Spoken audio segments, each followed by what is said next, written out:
Good evening, ladies and gentlemen, and everybody in between. Welcome to members, officers, this cabinet meeting, and also everyone watching at home online.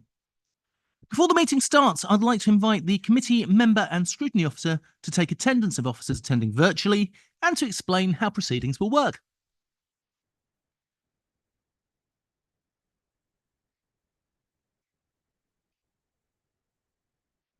Good evening.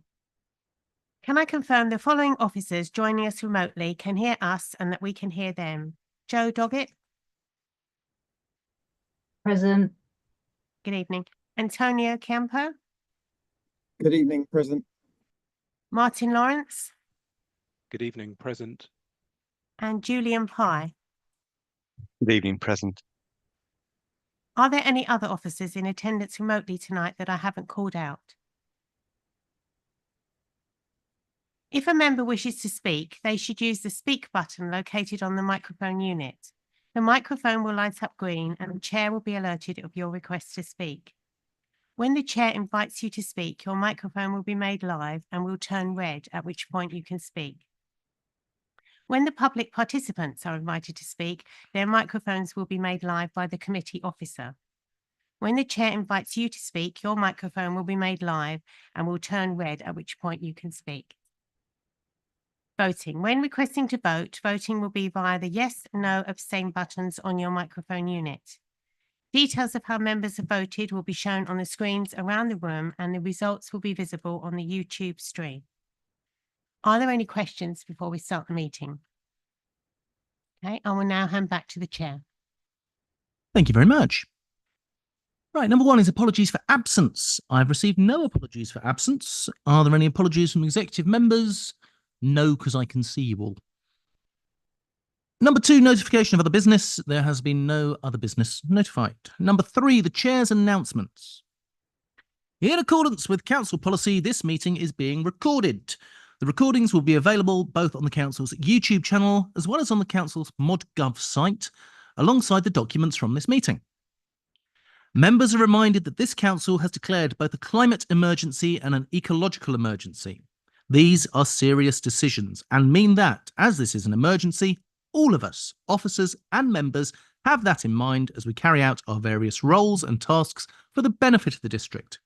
More details are included on the agenda front sheet. Members are reminded to make declarations of interest before an item. The detailed reminder about this and speaking rights is set out under the chair's announcements on the agenda. For the purpose of clarification, 4.8.23a of the Constitution does not apply to this meeting. Therefore, a member may leave the room during the debate and consideration of that item and still be able to vote. However, please be mindful of the business of the agenda and wherever possible, leave at an appropriate point in the proceedings. Item 7 has been withdrawn from this meeting agenda. Item 4, public participation. We're joined this evening by Hilary Napier and Elaine Southern, who will be providing a presentation for members regarding Agenda Item 6, the Chesfield Conservation Area. Can I invite Hilary Napier to make her 5-minute presentation to members? Hilary, what we'll do is you'll have a little timer come up on the screen that will let you know, and I will let you know when you have 30 seconds left. Don't worry, it's nice and easy. So, whenever you are ready. Thank you to members for hearing me this evening. Along with my neighbours, I live in the area at Chesfield that's been proposed as a conservation area. The background is Place Services produced a report for the council in 22 on the suitability of the area for designation as a conservation area.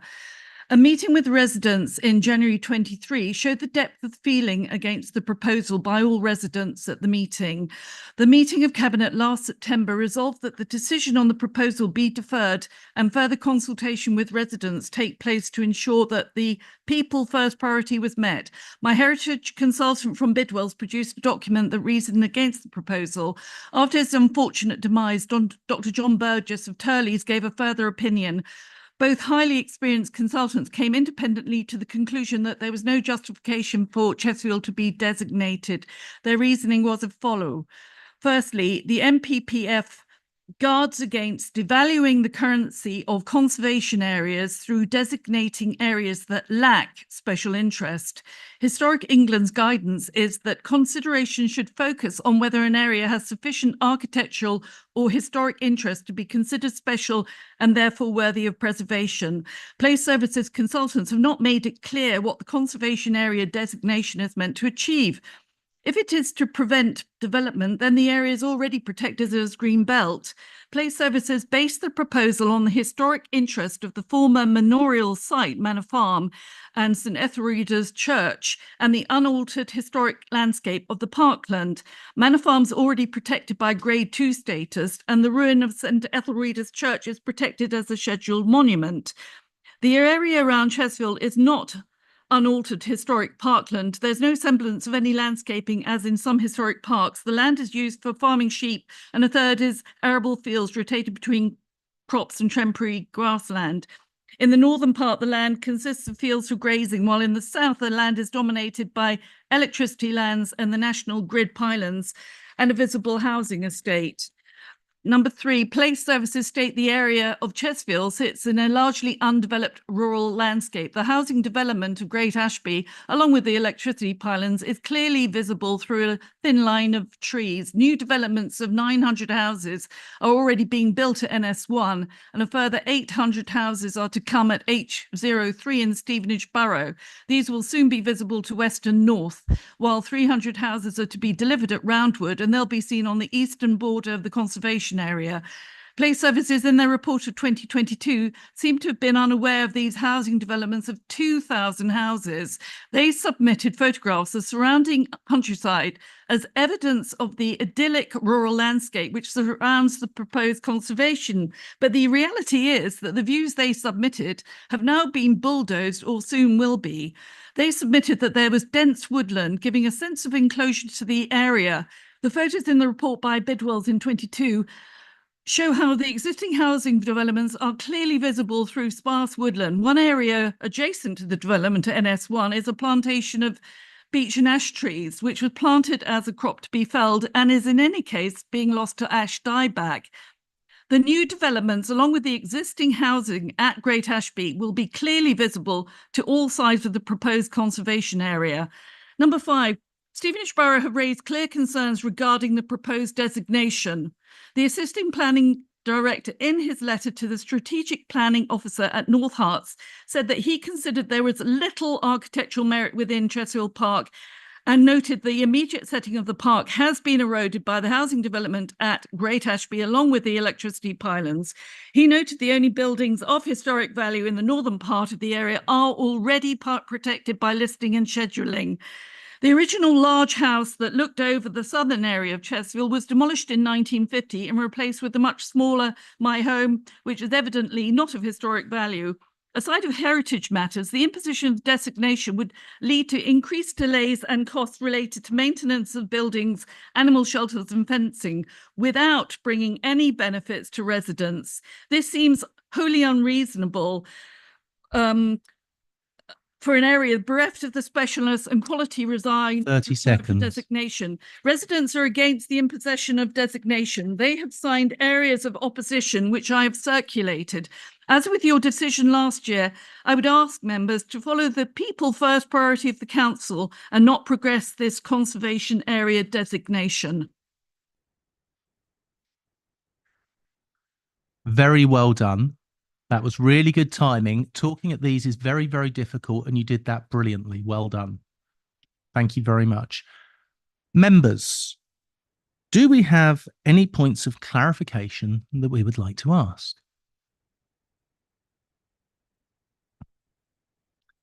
Councillor Albert. Thanks, Chair. I'm glad to you'll have seen the and thanks for your presentation. It's really helpful. Thank you. You've seen the recommendations in the paper that's in front of us this evening. Would, in your opinion, and why would the first option in that paper be unacceptable to you and other residents of Chesfield? Sorry, can you tell me the first option? The first option is to continue the further work and consultation on the at the It has been going on for some time. The housing development of 2,000 houses, which was not known about by Place Services, is now very firmly underway and is surrounding the area. That is a large part of our disappointment with this process. It's been very stressful for residents and it's been very time consuming, and we would still be fighting it, but obviously it has a toll on us. And again, the area we think has been degraded by the amount of housing that has been built, the electricity pylons, the building that's going around on every side. Thank you very much. Any other questions? No, not at the moment. You explained everything very well. Thank you very much. We're going to move on now to Elaine Southern. Same rules apply. You have 5 minutes, and I'll let you know when you've got 30 seconds left. Thank you. Thank you. My name's Elaine. I'm a resident of Chesfield. I live at Manor Cottages, which is certainly not a historic house and built in the 1920s. I would like to speak. I've prepared the following, and my reason to oppose the conservation in this area is because we are soon to be enveloped in 2,000 new houses, which has degraded our living environment for our small hamlet. In the most, I'm opposed to camp because of the costs and the notice regarding restrictions it will bring on residents with repair and replacement of buildings and fencing that is imposed under conservation. I do not feel that after permitting 2,000 dwellings on our doorstep that we should be made to pay a premium or seek extended permission to update current buildings and fencings. Whilst our views and surrounding countryside have been negatively affected by the housing developments, I do understand that we need to make housing available for people. But unfortunately, I just don't see why that we should, after the housing has been proposed and is being developed, that the place report was produced without them having any knowledge of this development, supposedly. They said they can only consider what is there at the time. And for that reason, I've listed a few items. I'm not sure if you have the report in front of you, but a fair few of the views and items in the report are now not there, building sites, and negatively affected. We have figure 32 on the report is now a building site of Forsters Park. It views a bridleway. I have horses on my property. It will no longer be a bridleway as we know it. It will be a concrete path round a building site. Figure 37 is also part of a building development. Figure 7 is of a park house which no longer exists. It was an ancient building, which I don't see why this is relevant to the report of our area as the building is no longer there. Figure 36 shows hedgerow, post and rail fencing, neither of which we as residents feel are going to be able to be sustained because of all of the people that we now have wandering through our development. We have dogs escaping into all the horse fields, chasing the animals, and we're not able to continue to have post and rail fencing. It states also on page 36, it states that street furniture is minimal, yet as soon as place left, yet 20 or more black and white signs and concrete drainage extremities were put on the road between the park and Roundwich, which is the next development on the back of Great Ashby. This has had a negative effect for conservation purposes. Success on page 48, there's a title of new development, and we feel that successful new development will respect important views. this is contradicting the building site that is now there. And page 53, it talks about historic markers. 9801 is a historic marker of earthworks listed as date unknown in Ledgeside Wood, which is just behind me. If date is unknown, I don't know how this can be really in the report at all. And other items are listed, historical environment record markers, which are outside of the proposed area. The only buildings of significant in the area are Chesfield Manor, which is a beautiful manor house, and the remains of our church, which we all hold dear to us. And I can see from my house, St. Derelda. Sorry, these are already listed and protected. 30 seconds. I feel in opposing camp, we would like to be left to do the best we can to live in the environment that's been left to us by surrounding housing development. Thank you. Thank you very much. And again, that was very well done. Now, we are aware there are some people outside wanting to come in, but I was not going to interrupt that very important speech. So we're going to just go and let them in. We'll just give it one moment. Thank you. We are going to ask you questions as well. I'll wait until we let people up, and then we will do it. You did really well. You both did. It's not the kind of thing that you do every day unless you're a counsellor. And as we know, if you choose to be a counsellor, you've got to be a special kind of person anyway.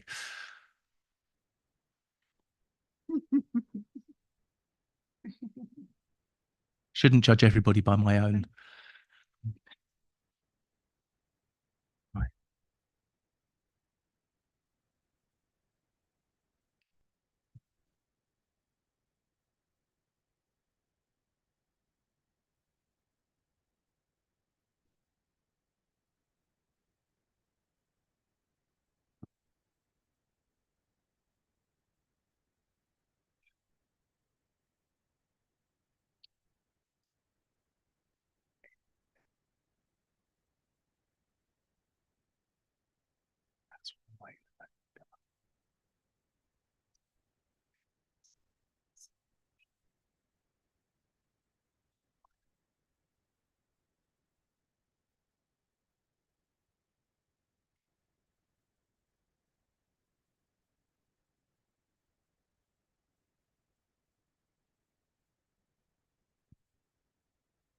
Right.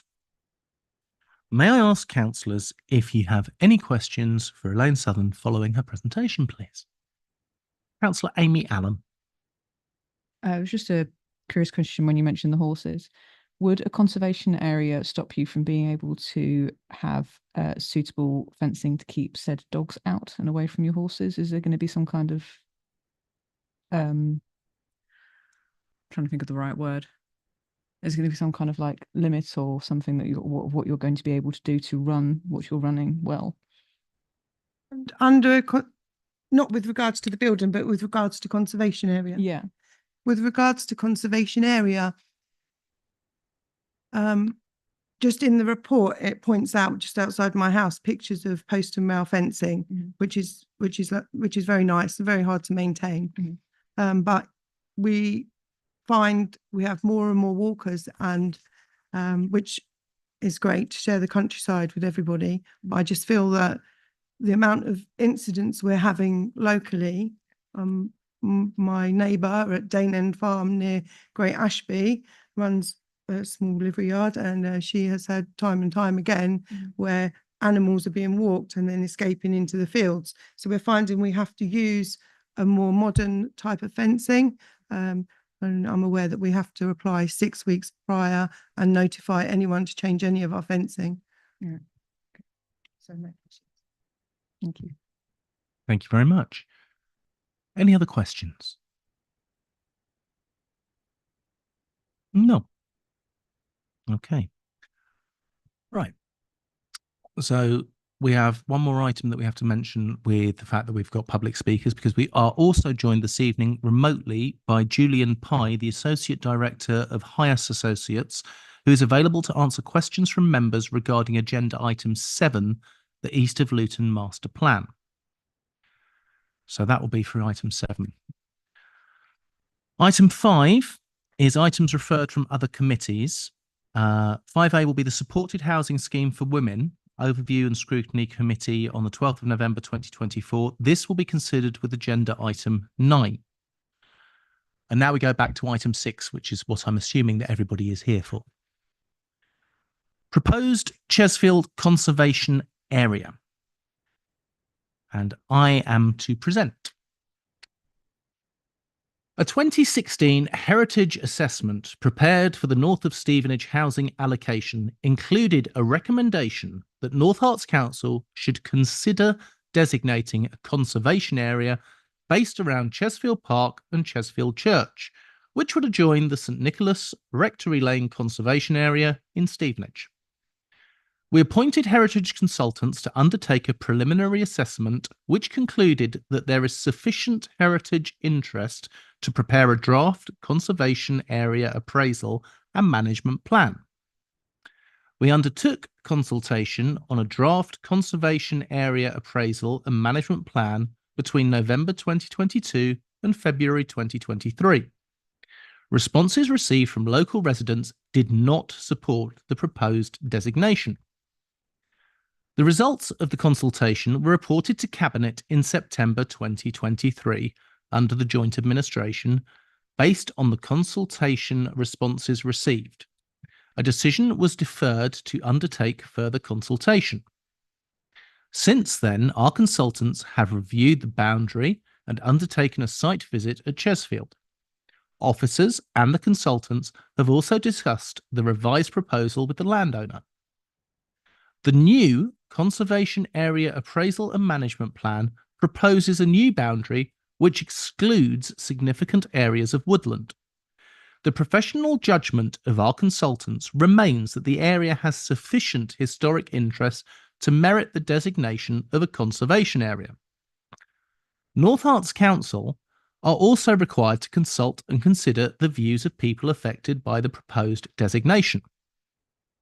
We are asking for Cabinet to instruct officers the best way to proceed as per the recommendation.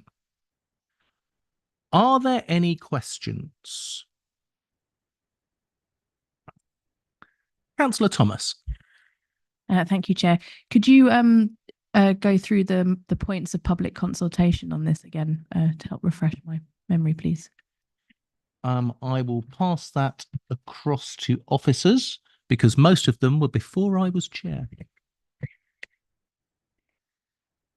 So the consultation on the Conservation Area Management Plan was carried out in November 2022. So that was a public consultation through our consultation system. There was also a consultation over Zoom, I believe it was, with our heritage consultants and members of the public, primarily residents at Chesfield. Based on those recommendations and those comments that came back from the consultation, it was then passed to Cabinet in September last year. Thank you. Thank you very much. Councillor Debenham. Thanks, Chair. We've heard a few residents here who are against this scheme. So I wondered who benefits from it and what are the benefits? I know my opinion on this one, but I'm going to pass it over to officers for the correct opinion on this one. So as a council, we're obligated to review and protect any heritage assets within our district.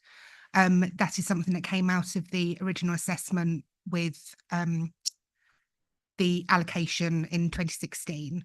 So we followed through with that recommendation and also the joining up of the St Nicholas and Rectory Lane Conservation Area in Stevenage. The benefits for the council is that we've identified and protected those heritage assets. In terms for residents, obviously there are limitations on what they can carry out under permitted development rights. Recognising that something can be something, would you consider that a benefit? What are the actual, are there any financial benefits? Are there any reputational benefits? Is there any benefit to the council for this?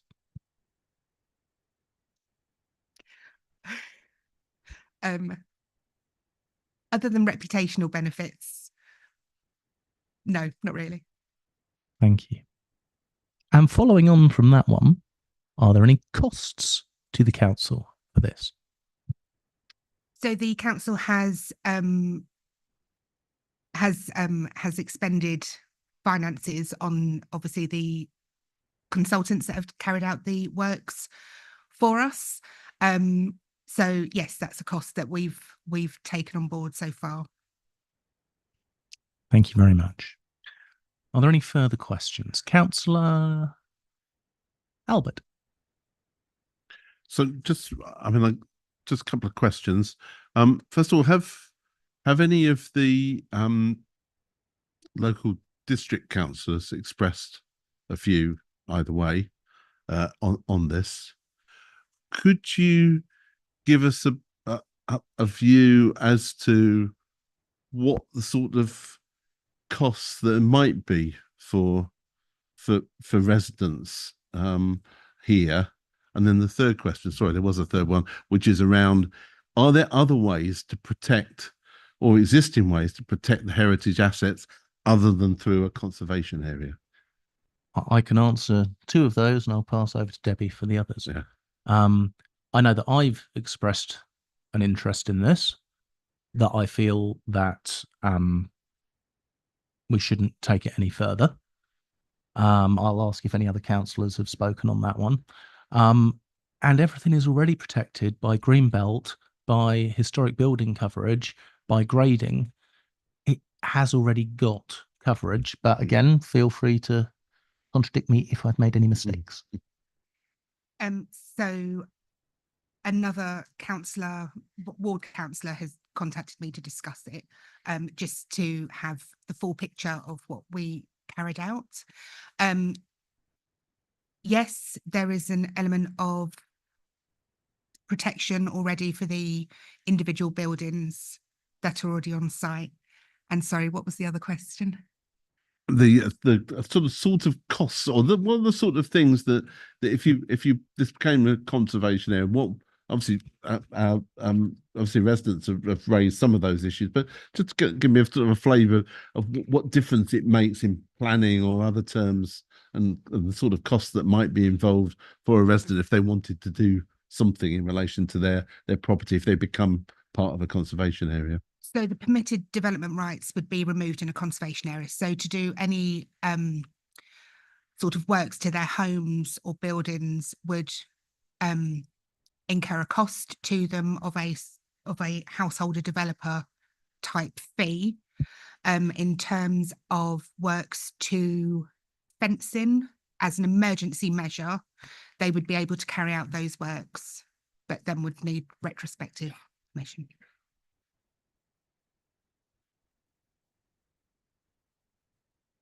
Councillor Thomas.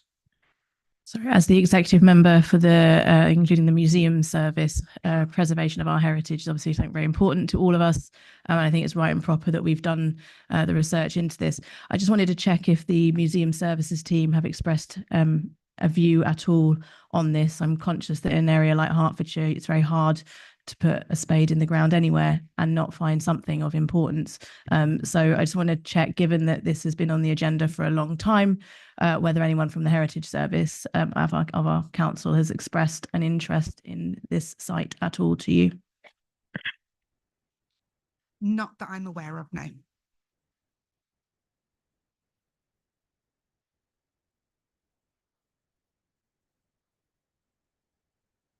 Councillor Bryant.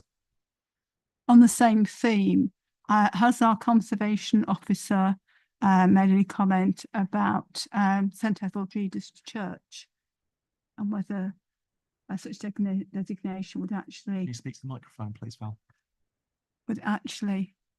We can't hear you. Right. On the same theme, has our conservation officer expressed any view on St Etheldreda's Church, whether conservation status would actually help with conservation or not make any difference? No, not that I'm aware of, Councillor Bryant.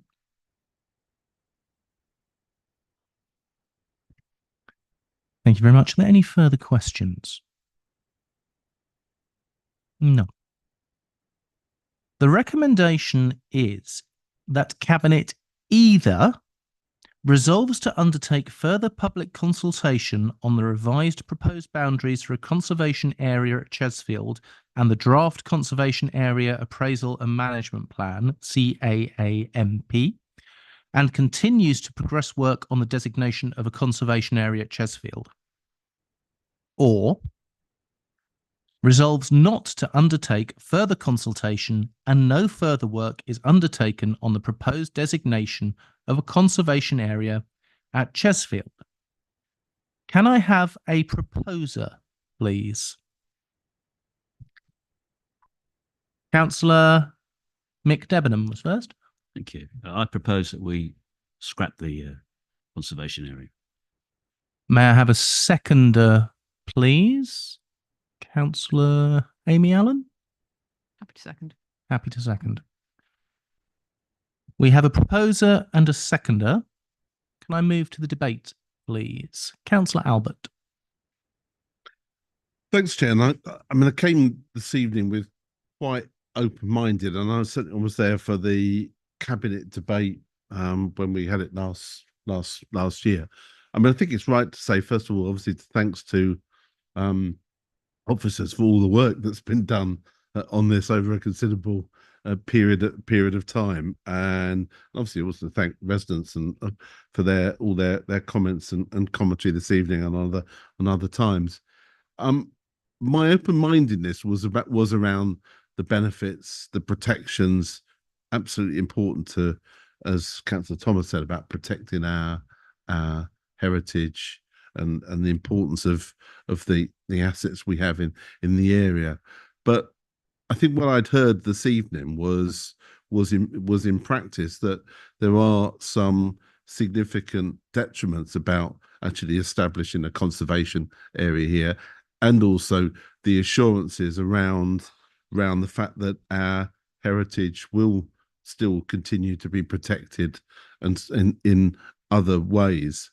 So I think the balance in my mind at the moment feels to support the proposal that made by Councillor Debenham, and I think that we shouldn't necessarily proceed with any further consultation and further work on this. So I think it is a balanced judgment.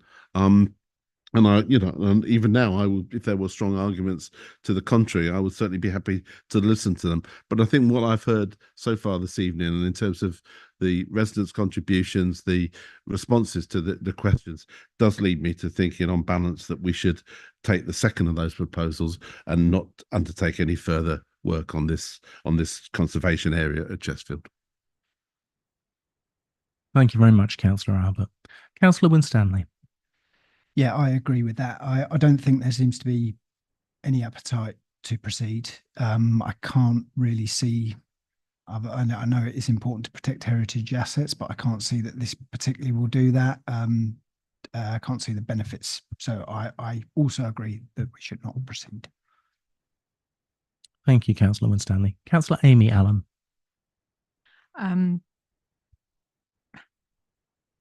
See when that happens. No, I think it was a bit of a given on paper. Hearing what we've heard tonight as well, it's quite clear that this isn't really going to benefit, and if anything, it's going to cause some issues overall. So I'm happy to just let it go. Thank you, Councillor Bryant. Thank you. I accept what specifically the first speaker said about the conservation area not having clear objectives in what it would achieve. I've just looked up the background information about the actual view, and in fact the fact that there's going to be 2,000 houses nearby which are visible doesn't actually affect the conservation area and that area. So I'm dismissing that. But having looked at the 4 listed buildings that have been mentioned and the kind of buildings they are, I cannot see that in fact they would benefit from being a conservation area compared to what they are at the moment. Thank you very much. I'm going to speak on this one as well. This was one of the first things I brought up with officers when I took on this role. We need to listen as a people first priority, as was mentioned. We're already in a greenbelt area in Chesfield. The buildings are already protected. I do not see any advantage to the council in this. I do not see any advantage to the residents in this. I do see significant potential future disadvantages to residents with this. And that is why I cannot vote against it. I will be voting that we resolve not to undertake further consultation and no further work is undertaken on the proposed designation of a conservation area at Chesfield. Councillor Thomas. I just want to say that I really support the thoroughness of the work on this, and I also appreciate the residents' comments that they've had to live with stress through this. And I don't want to sort of dismiss that process, because I think it was a really, really important process to go through. I think we owe it to our district to make sure we do that work. But also I support the proposal that we've done the work, and there's a clear conclusion in my view. Thank you. And I would like to reiterate thanks to the officers for the work they have put in on this. This has been something they've been asked to do, and they've done it very well, and we appreciate that. I don't have anybody else looking to speak, which means that we have a proposer and a seconder. May we please take this to the vote?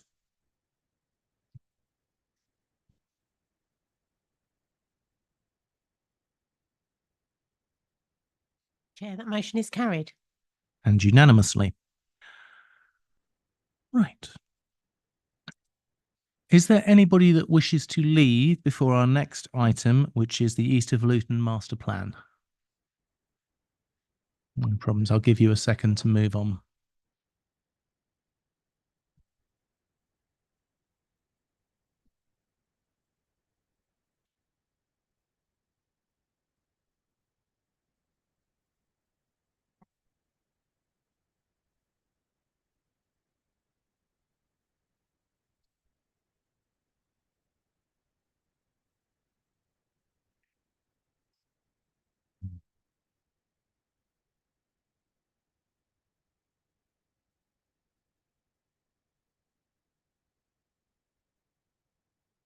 Okay.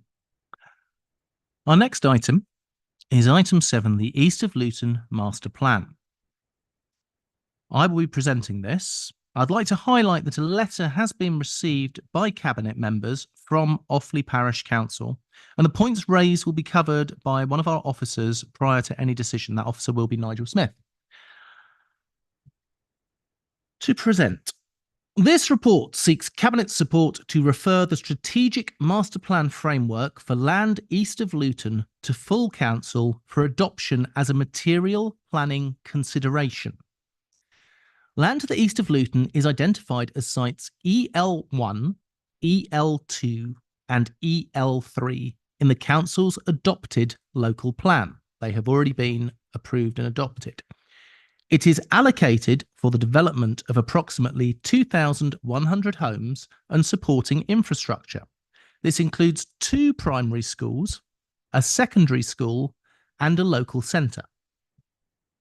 Council officers and consultants have worked closely with the developer team to prepare the master plan.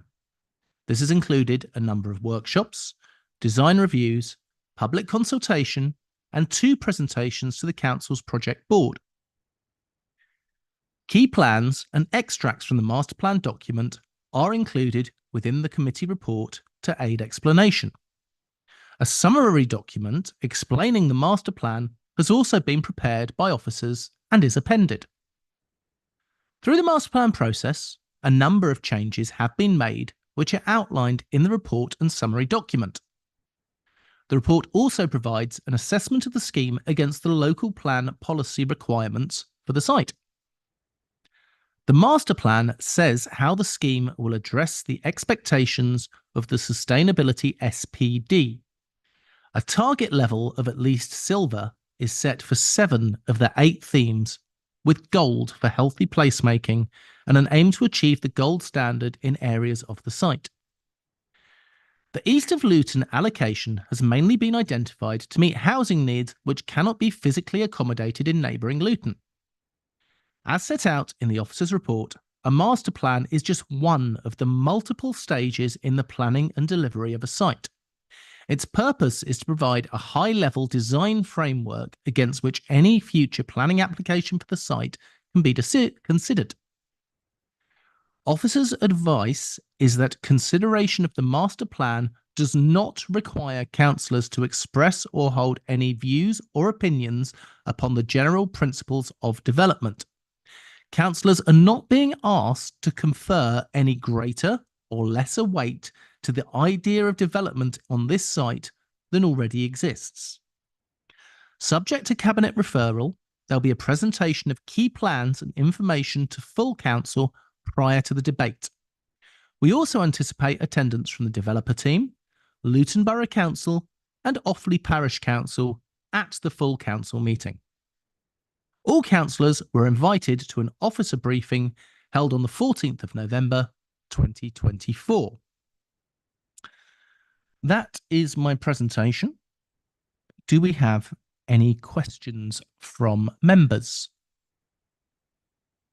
I think most of you were actually at the presentation and saw what we had presented to us. I do have a question which I will pass along to Nigel. This site is already approved in the local plan. So would it be possible for you just to reiterate why a master plan is recommended for this site rather than just going straight to planning? Thank you, Chair. And if I may, at the same time, I'll cover the points raised by Offaly Parish Council in their letter, because there's a degree of overlap between the points raised.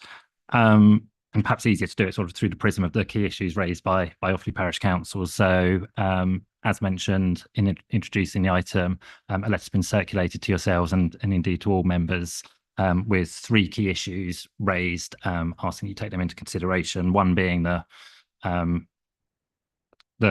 change from Offaly Parish Council's perspective in the housing situation in Luton, a second point around affordable housing mechanisms, and a third around detailed mix.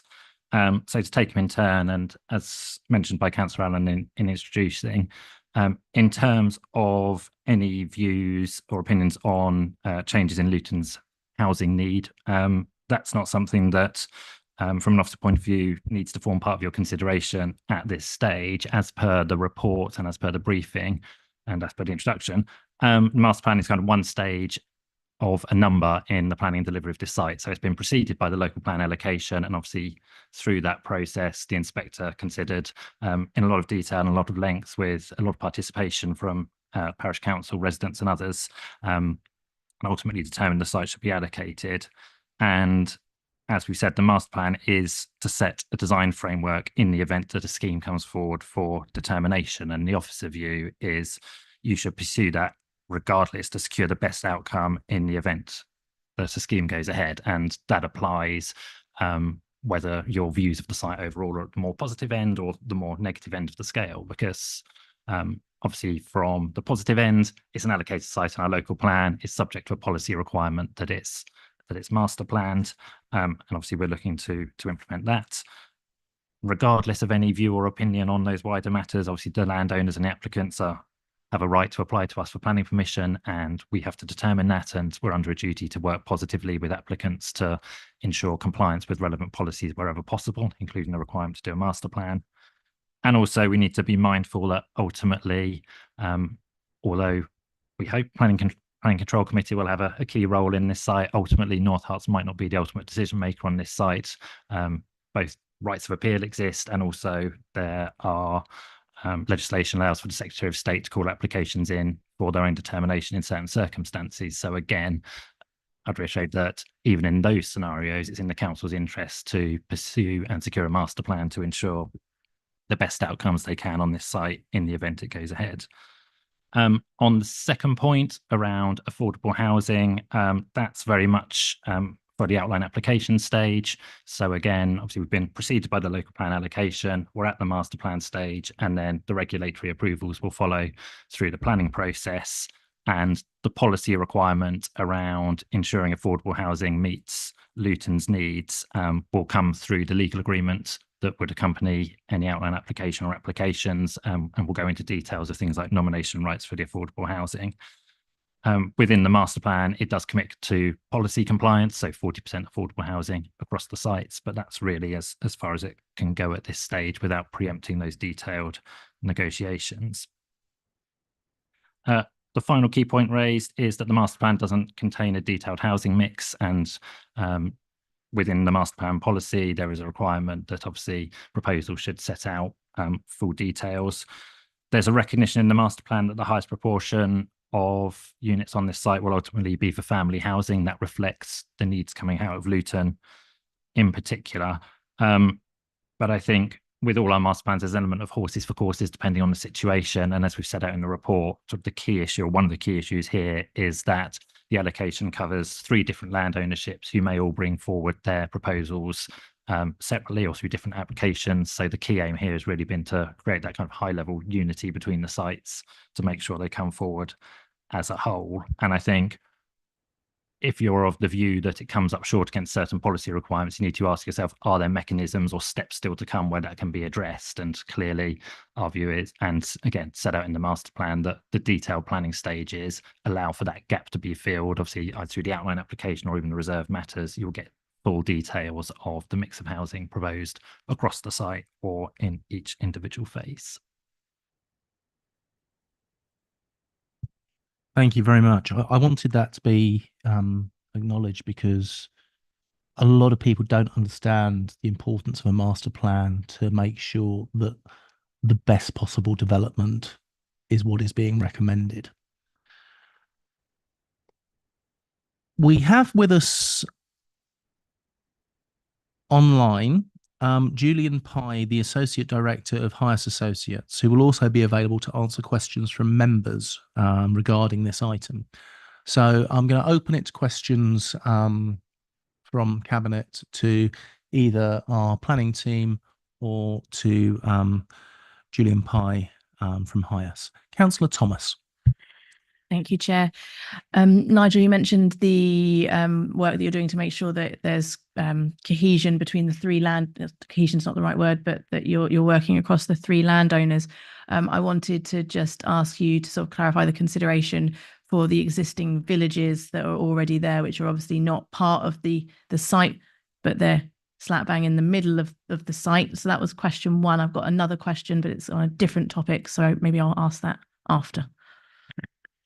Yeah. In terms of consideration, perhaps I'll pass to Julian first, and he can probably talk about in terms of the master plan and how the master plan relates to existing villages, and then it's probably worth a few words about engagement with the parish council and the residents as well, because I think there's 2 sides.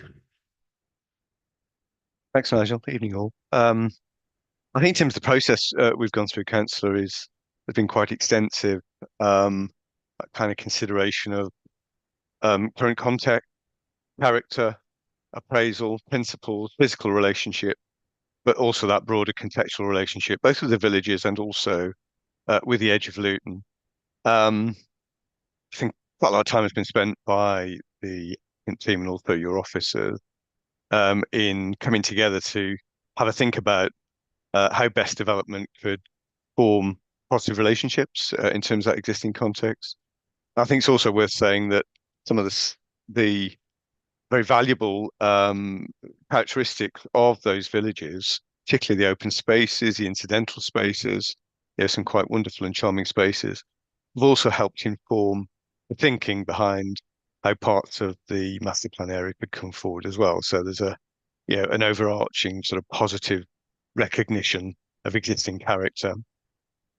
Certainly through the design review process, various issues were raised, including the physical relationship, the edges, how best to kind of try and form something which would work positively in terms of land use and also areas of development.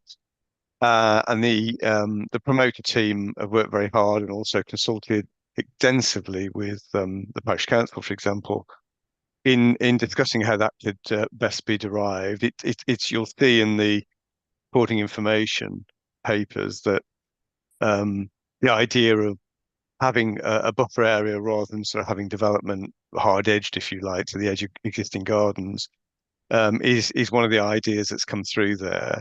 But to make positive use of those buffer areas, so they're not just kind of, you know, areas of open space that have no positive use. So there could be community use within those, which would be a more positive outcome and future relationship. So those kind of things have been part and parcel of the consideration of it, I think, throughout. And I think, as we've recognised, I think it's in the report that you know, that kind of effort through the public consultation on the document, try and consider those issues, has been done in a very considered and robust way. Thank you, Julian. I'd request, if we do speak again, that you try and speak in a more accessible language to people. That there was quite a lot of technical speak there. If we could try and have it more accessible, that would be helpful. I know that one of the big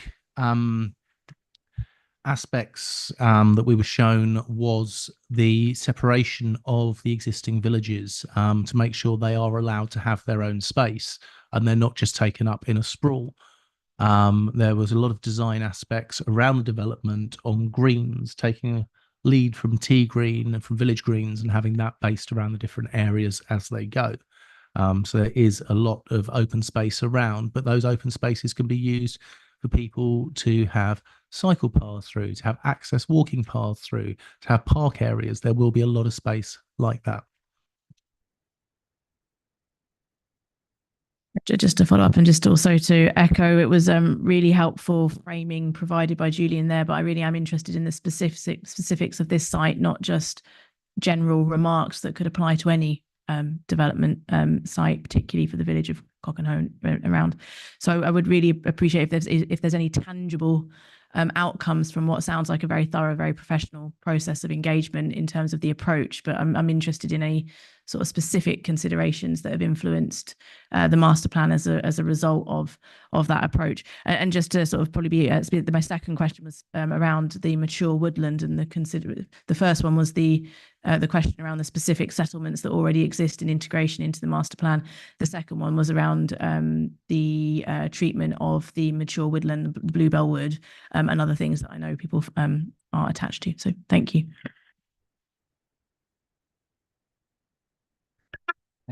If I go first on that one, sorry, I was just opening the agenda pack, so I give you the right page. It's page 97 in the agenda pack is probably the key point in terms of the relationship with Cockenhoe, and that kind of sets out how, certainly at draft master plan stage, when the developer team went out to public consultation, the proposals at that stage were very much to sort of try and integrate the existing villages and kind of have the greens at Cockenhoe in particular kind of feeding directly into the land on the Crown Estate, which is that side of the site. And the feedback through that consultation, as Julian alluded to, is very much actually Cockenhoe wanted to sort of retain its own identity. And through the diagrams that are there in the report, you can see that that's kind of flipped around a bit now in the final master plan. So as Julian said, there is now kind of a clear buffer between the two. As we mentioned, there's been a lot of negotiation, particularly between the developer team. I can see some of them at the back, along with the parish council. They've held numerous meetings at Cockenhoe to kind of discuss how you might kind of set that up and create that relationship. So yeah, there is now a kind of a meaningful gap between Cockenhoe and the proposed edges of the development. And as Julian alludes to, kind of being really careful to make sure that actually has a function. It's not just sort of space left over after planning, as the phrase goes, where it has no clear function. So yeah, really make sure we can make positive use of it. And there was a second point on the woodlands. Yep, the woodlands, again, in a similar vein, actually make sure there's clear buffers around the woodland and making sure that we're keeping the key connections between the woodlands within the site, and also some of the woodlands that are beyond the site. So Stubbockswood just to the north of the site, making sure effectively there's connections and green corridors between them, so you don't end up with these kind of islands of woodland where nature can't kind of move out into the wider countryside. Julian, if there's anything you wanted to add on that.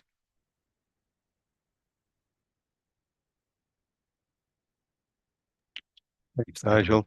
No, I think, sorry, apologies if I wasn't being very clear. I could have said a larger gap between development and the village, and positive use of that space. So that's much clearer, hopefully. Similarly, in terms of the woodland, we've considered, I think, very well that that connectivity is really, really important. The existing woodland is really valuable, and development needs to address those areas, but also there needs to be kind of offsets as well. That's kind of shown in the master plan framework diagrams as well. So again, yeah, the relationship of future housing, gardens, and the edge of woodland needs to be thought about very carefully. I think, as Nigel said, the master plan shows those kind of offsets and that those kind of connections and that the existing valuable assets can be retained, but also enhanced as part of the overall place. Thank you very much. Councillor Bryant. Thank you. I want to look at the relationship with the village of Cockenhoe a slightly different way. Can I ask that when you were developing the master plan, which elements of it you thought would actually benefit the village?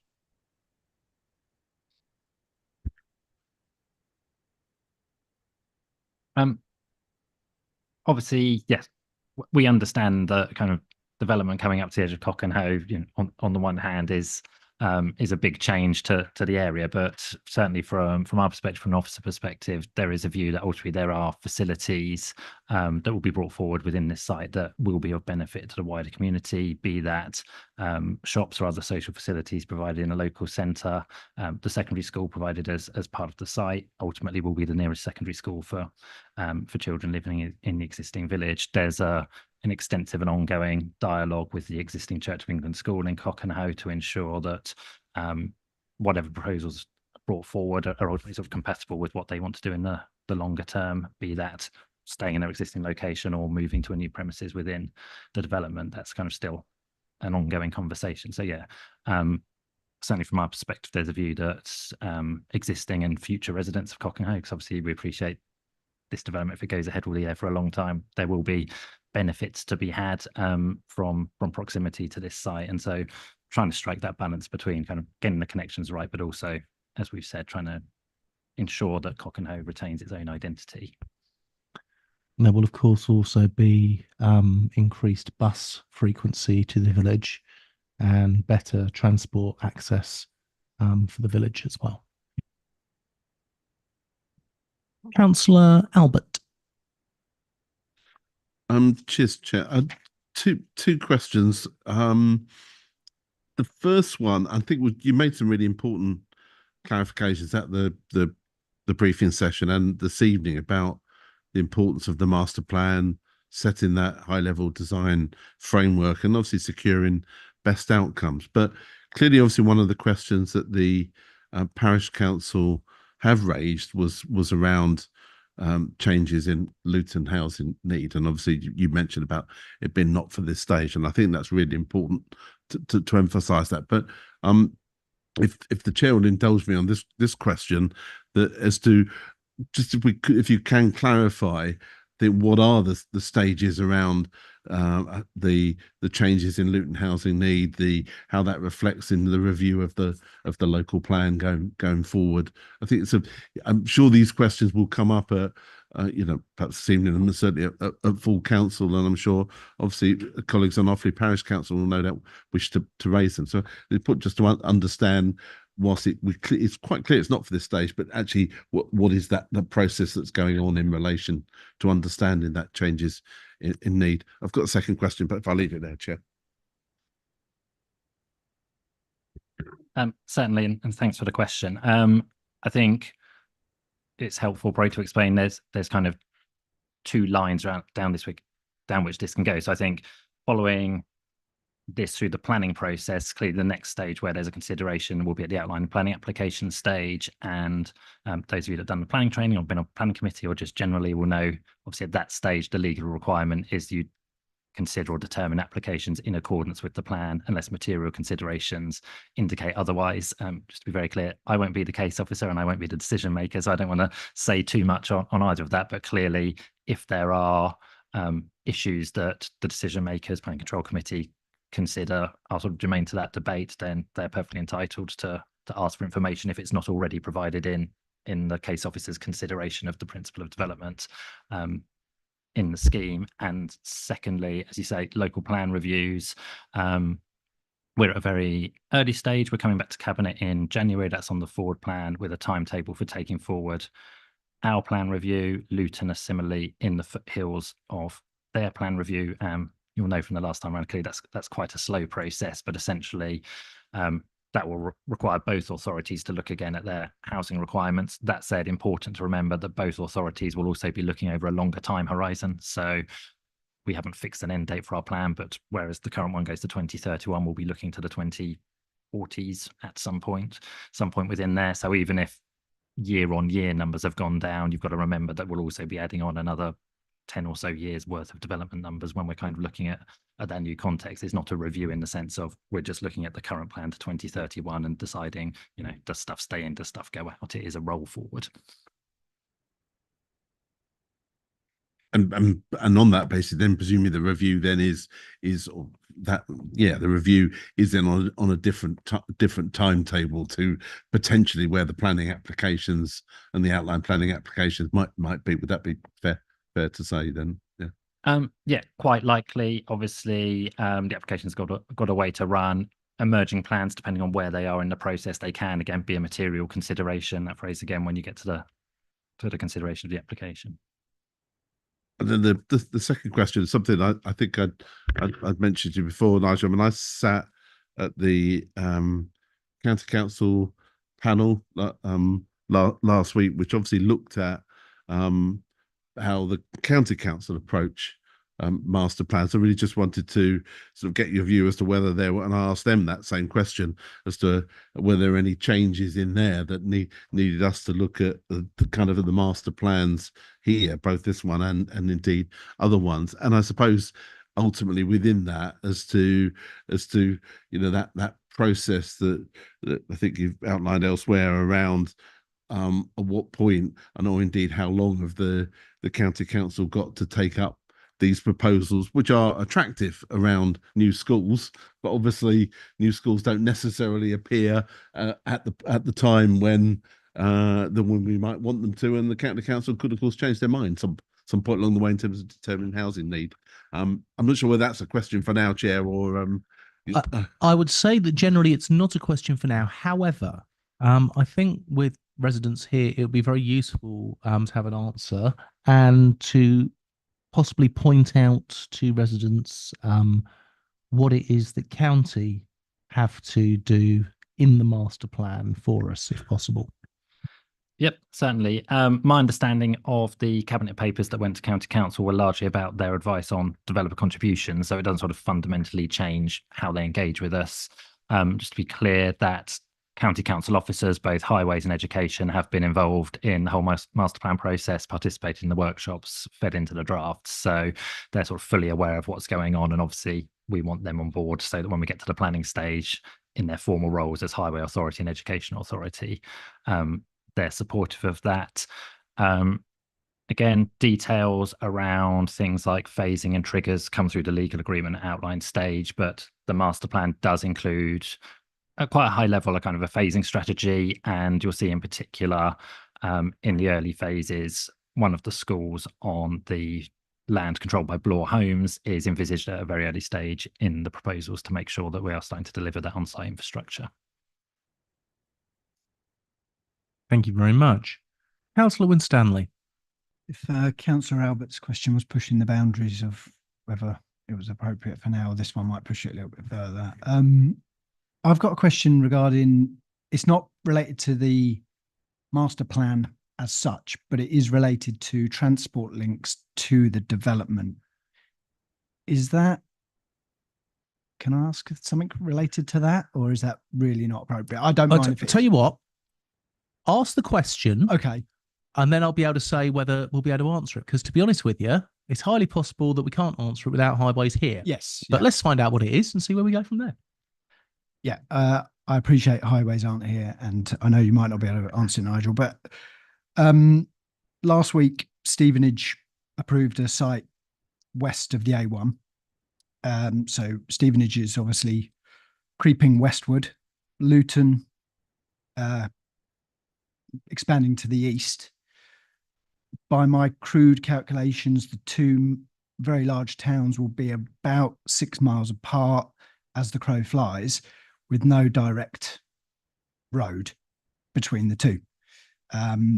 How far on highways radar do you think it is relating to a possible link road between the two?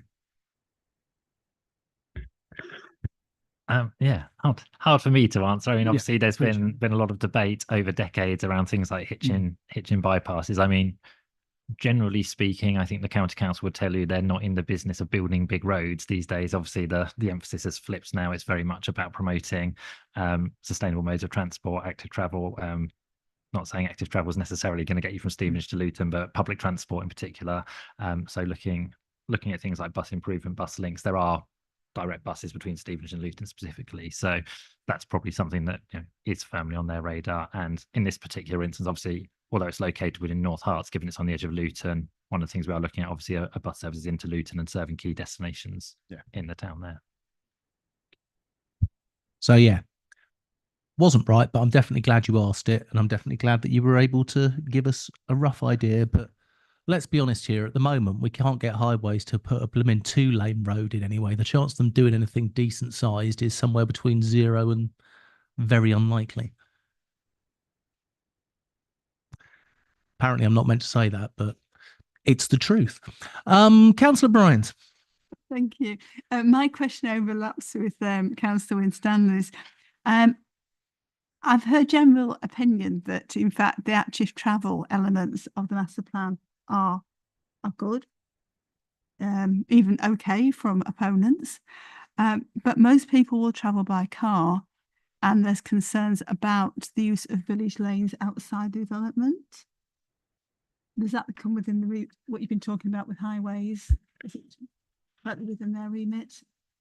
Yeah, it is. And again, I think that's, again, thinking back to this being kind of one stage in a process, that's probably more one for the outline application stage. So once you get to outline application, as you'll well know, it'll be accompanied by a detailed transport assessment, which will look at all the various traffic flows into and out of development in all directions.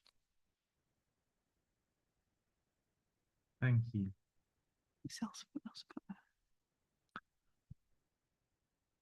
Right. I don't see any further questions there.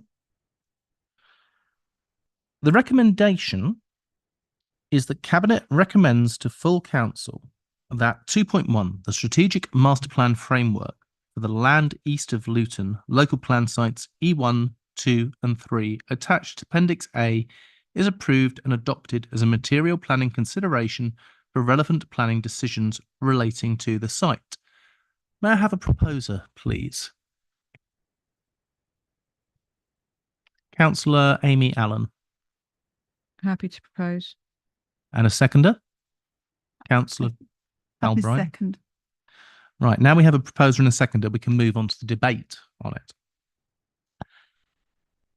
Would anybody like to speak on this?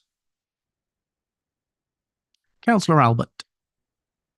Well, I think just briefly, Chair, and obviously thanks to officers for the, obviously all the significant detail and briefings that you provided.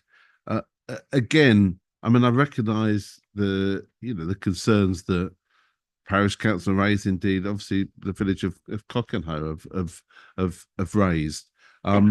But what's clear in front of us this evening, I think, is those points that were made in the initial response.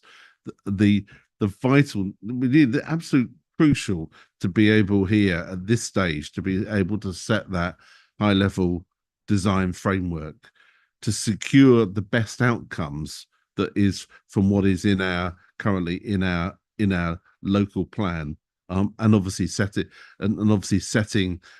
there that design framework. So it actually means that we've got a master plan that works and sets the sort of policy for what comes next. I certainly believe we should vote for this master plan this evening. I recognise the outside concerns. I recognise the lots of the other issues, but the importance here of concentrating on what we are considering, which is this master plan fit for purpose? I believe it is within the way that our local plan is constructed, and therefore I will be voting for this master plan this evening, and I hope then at full council as well. Thank you. I'm going to speak on this as well. The local plan has been approved. That's happening. Planning will be where we can make decisions on what individual items will happen. A master plan, which is where we are now, is where we can make sure that the best options are enforced. So if a different developer comes along, they have to follow the structure that we're suggesting. What we're doing now is trying to make sure that we give people what they have asked for in the consultation. And that is personally the thing that I think we need to focus on. We've got a strong master plan here that takes the best options that we can and puts them forward. So I will be voting in favour of the master plan. Does anybody else wish to speak? Councillor Debenham. Yeah, thanks. Well, just what I said last week, we've got to be seen to be supporting the master planning process and leave the nitty gritty to the planning committee. Right. I don't see anybody else wishing to speak, which means that we will go through to the debate. We have a proposer and a seconder. We will please go to the vote.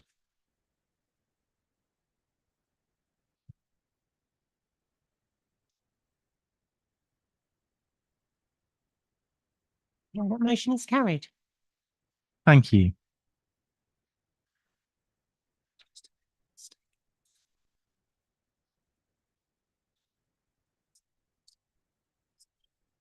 Thanks. Can I clarify that item 8 has been withdrawn from this meeting, not item 7? My apologies. That was an error in the printing. We're going to pause to let people leave if they wish to before we move on to our next item, which is the supported housing scheme for women. We're also going to pause to allow Councillor Barnes to come across from Overview and Scrutiny to present the referral on this item.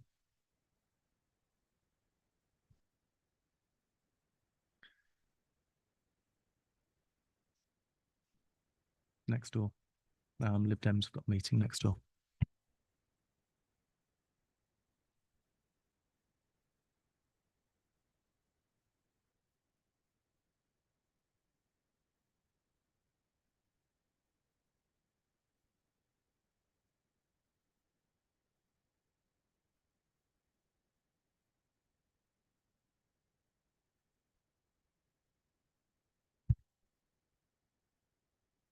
Hello, Councillor Barnes. Thank you for coming across. Just to let you know and keep you up to date, although I'm sure you've all been watching in the other room on YouTube,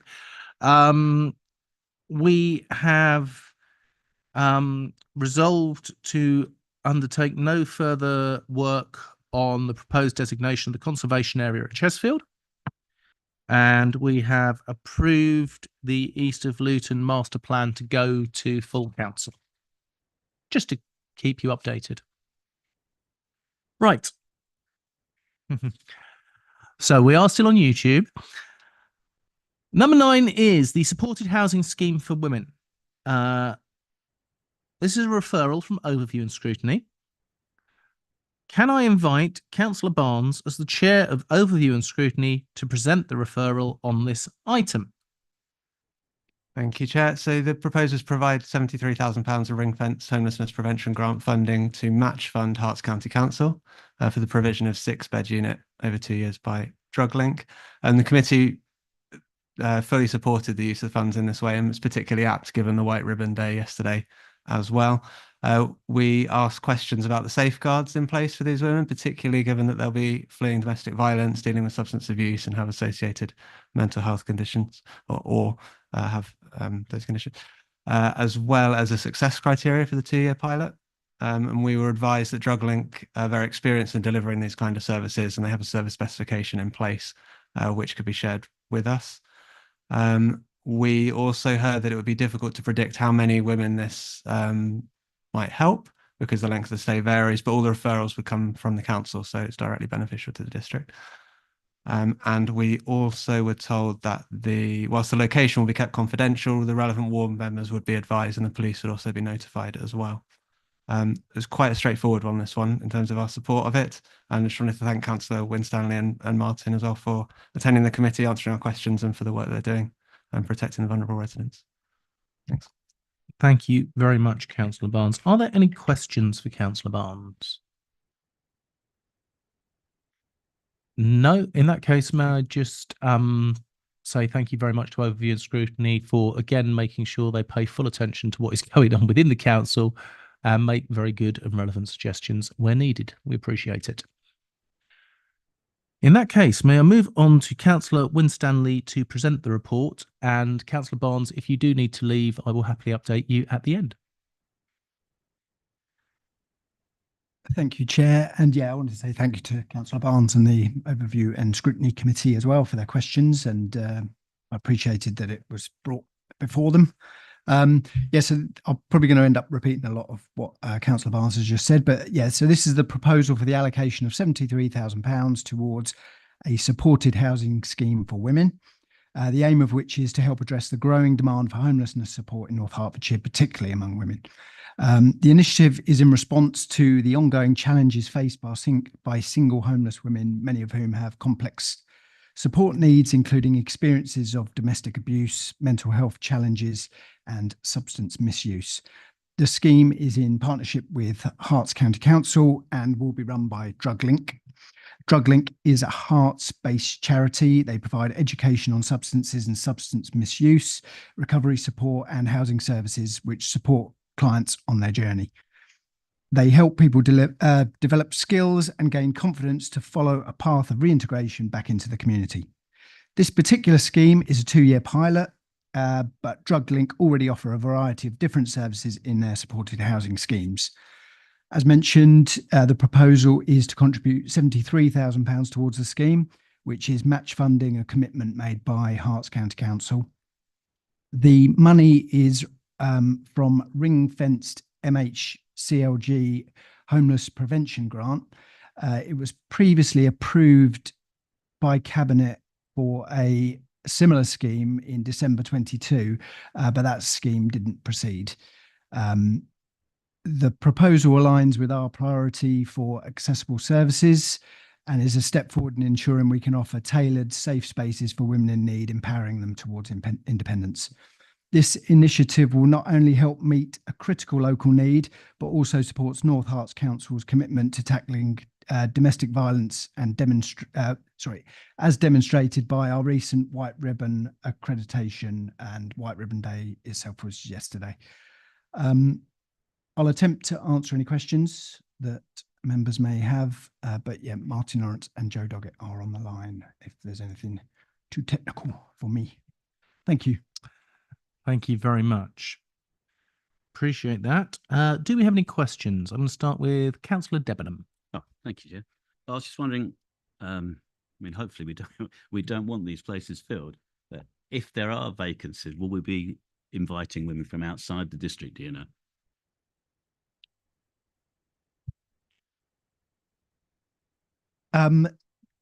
Well, by nature of the service that they provide, and some of the residents may well be from outside. I mean, it'll be primarily for residents of the district, but due to the nature of some of the support needs and for the residents, they may well be from outside, if they may be relocated from other districts.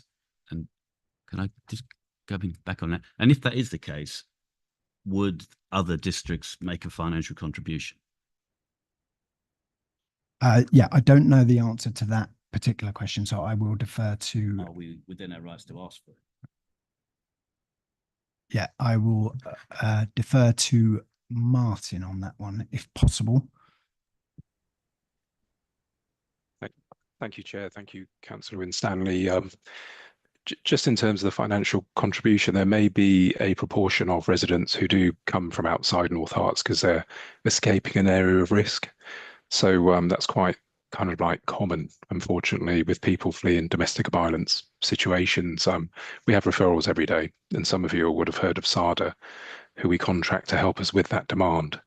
So, but equally, we will have some people who leave North Herts, and actually because it's unsafe. So it kind of like there's a kind of like trade-off if you think of financial terms. So we wouldn't be asking the host authority from where someone's fleeing for a financial contribution, because local people will benefit by accessing a service outside of the district as well. Thanks. Thank you. Do you have a follow-up, Councillor Debenham? It's vaguely connected. Vaguely. I think obviously it sounds a great idea. Only for 2 years.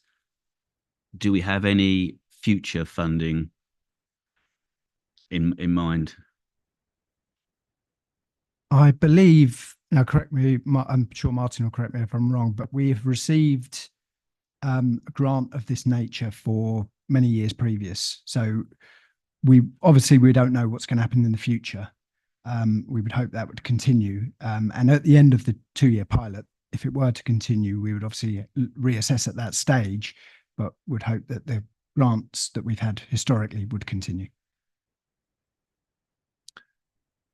And I think it's safe to say, as a council, it is one of our priorities, and we will always be looking for grant opportunities of that nature. And I don't think I'm out of place saying that. Councillor Thomas. Thank you, Chair.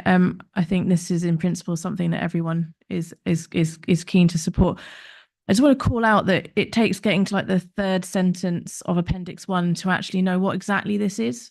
A huge amount of the report is focused on the vulnerability of the women as opposed to like the practicality of what this £73,000 is for. And I just want to confirm that my understanding of they understand the need, that's been articulated really well, but I mean, like getting into basics, I want to confirm that my understanding is that this is £73,000 to provide a 6-bedroom facility for 2 years, which translates into roughly £500 per month per room. I'm trying to understand if, is this 6 rooms scattered across various sites across the district, providing people the opportunity to stay where they are? Is it a single building? It's a great report on the need to look after women who've suffered from domestic violence, which I think you only need to say that once. It's pretty self-evident, but I just want to make sure I really understand practically what exactly our £73,000 is going to be spent on. Yeah, it is a single building in the district, 6 beds. And yeah, will be run by an experienced charity who offer the services that are needed in this instance.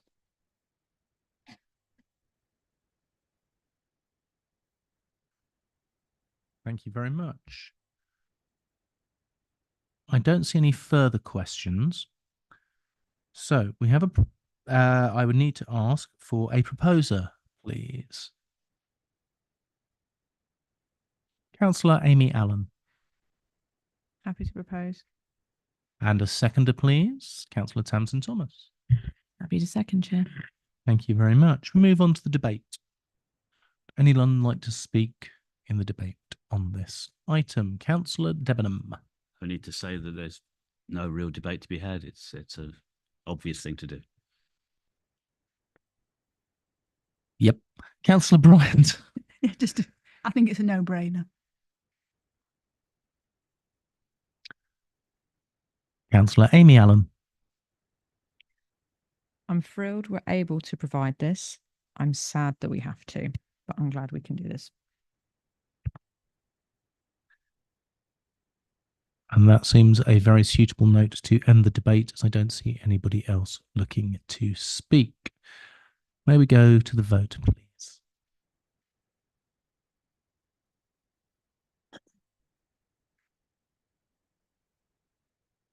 Chair, that motion is carried. Good. Thank you very much, everybody. I close this meeting at 8:56. Our next meeting will be the 14th of January. This is going to be the first time I say it. Don't throw things at me. I hope you all have a very nice Christmas and New Year. Thank you very much and good night.